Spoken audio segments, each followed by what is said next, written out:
Chapter number 8 exercise 8.2 question number 4, जिसमें लिखा है state whether the following are true और फॉल्स, जस्टिफाई योर आंसर। इन्हें चेक करना है कि ये सही है या गलत है और अपने आंसर को जस्टिफाई करना है, रीज़न देना है।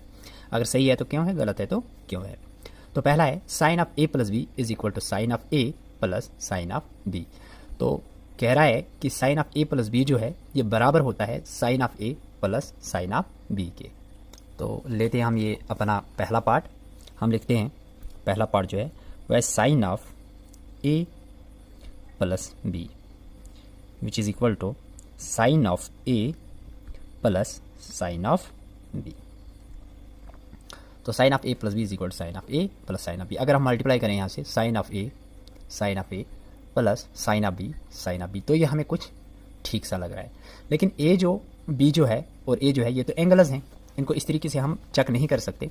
हमें यहाँ पे एंगल्स की वैल्यू लगा कर चेक करना होगा। इनकी वैल्यूज़ जब हम यहाँ पे पुट करेंगे तो अगर LHS RHS के बराबर आ रहा है तो मीन्स ये ट्रू है, अगर नहीं तो फिर ये फॉल्स है।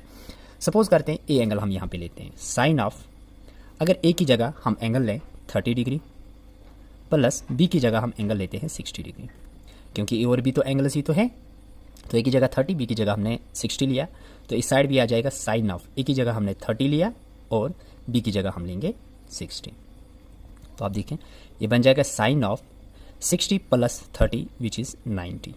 तो साइन ऑफ 90 बना विच इज़ इक्वल टू, अगर आप साइन ऑफ 30 को देखें उसकी जो वैल्यू होती है वो 1/2 होती है, प्लस अगर साइन ऑफ 60 को देखें तो √3/2 होती है। आप टेबल को देख लेना, टेबल जब तक ना आपको क्लियर होगा ये चीज़ें समझ में नहीं आ जाएंगी। तो टेबल को आप पहले क्लियर करें अच्छे से। तो साइन ऑफ 90 की जो वैल्यू होती है वो होती है 1 विच इज़ इक्वल टू, आप देखें यहाँ पे bases are same, power should be added, यानी कि ऊपर से ऐड करेंगे 1 प्लस √3/2। क्या LHS RHS के बराबर है? क्या 1 बराबर होता है 1 प्लस √3/2 के? नहीं, बिल्कुल भी नहीं। तो LHS हमारा जो है वो RHS के बराबर नहीं आ रहा है, means sine of A plus B is not equal to sine of A plus sine of B. तो पहला पार्ट जो आपका हो जाएगा वो हो जाएगा फॉल्स। तो दूसरे पार्ट पे आ जाते हैं हम।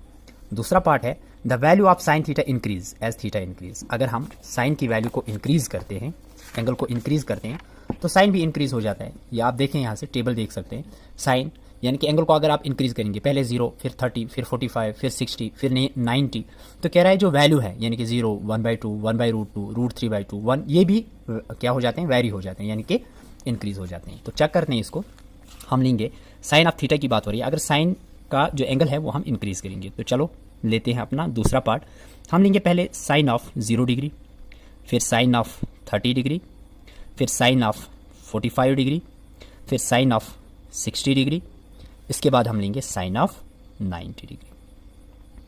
तो साइन ऑफ 0 की वैल्यू होती है 0, 30 होता है 1/2, 45 होता है 1/√2, 60 होता है √3/2 एंड 90 होता है 1। तो 90 तक हमारा टेबल है। तो 0 0 ही होता है, 1/2 ये कितना होता है 0.5, 1/√2 ये होता है 0.7 समथिंग होता है, मीन 0.7 लेते हैं, √3/2 इसको लेते हैं 0.8, 8 समथिंग होता है तो 0.8 लेते हैं और फिर आया 1। आप देखें अगर एंगल इंक्रीज होता है, 0 से इंक्रीज हुआ 30, 30 से इंक्रीज हुआ 45, फिर इंक्रीज हुआ 60, फिर इंक्रीज हुआ 90, मीन्स एंगल इंक्रीज हो रहा है। अब वैल्यू को देखें, पहले 0 था, फिर 0.5, 0.5 0 से बड़ा होता है, फिर 0.7, 0.7 इज ग्रेटर देन 0.5, फिर 0.8, 0.8 इज ग्रेटर देन 0.7, फिर आया हमारा 1 which is greater than 0.8, means जो ये वैल्यू है ये क्या हो रही है, इंक्रीज। तो क्वेश्चन यही कह रहा है अगर हम एंगल को इंक्रीज करेंगे तो साइन की वैल्यू इंक्रीज हो जाती है। बिल्कुल हमने यहाँ पे देखा, तो मीन्स आपका सेकंड पार्ट होता है ट्रू। तो थर्ड पार्ट पे आ जाते हैं। थर्ड पार्ट क्या कह रहा है? थर्ड पार्ट है the value of cos theta increase as theta increase. अगर कॉस का एंगल हम इंक्रीज करेंगे तो कॉस भी इंक्रीज हो जाएगा। चलो कॉस को भी देख लेते हैं यहाँ पे। कॉस का पहले लेते हैं cos of 0 degree, cos of 30 degree, cos of 45 degree, cos of 60 degree and cos of 90 degree.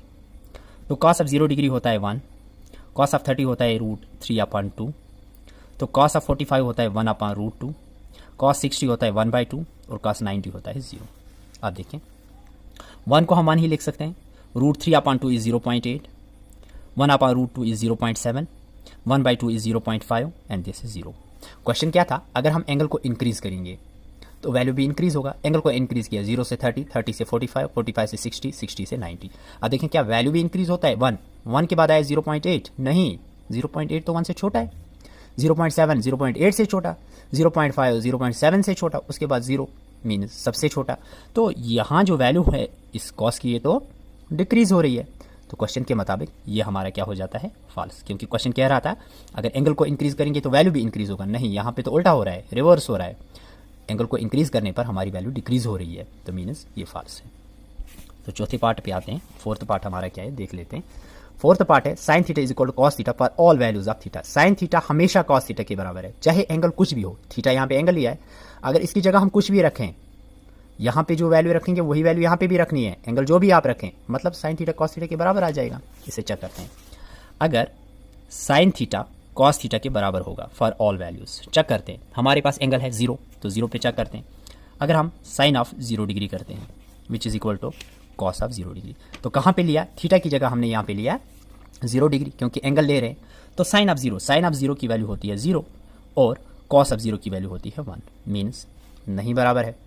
हाँ, एक वैल्यू पे तो बराबर है। अगर हम साइन ऑफ 45 डिग्री लेते हैं which is equal to cos of 45 degree, क्योंकि थीटा की जगह हमने आप 45 रखा, इस थीटा की जगह यहाँ भी 45, यहाँ भी 45, तो साइन ऑफ 45 की वैल्यू होती है 1/√2, कॉस 45 की वैल्यू भी होती है 1/√2। तो सिर्फ इस एंगल पे इनकी वैल्यू बराबर होती है। Sine theta is equal to cos theta, लेकिन एंगल जब क्या हो 45 हो।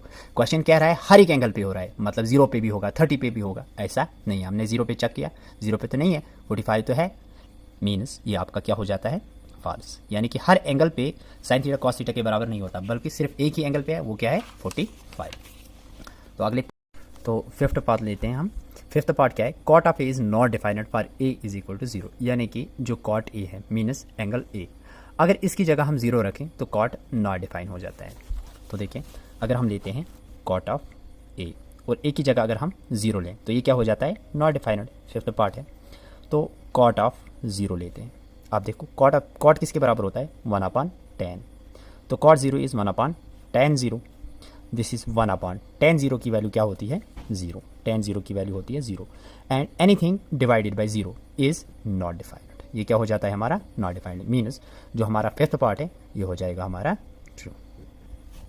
तो इसी के साथ हमारी ये एक्सरसाइज कंप्लीट हो गई 8.2। अब चलते हैं हम 8.3 पर।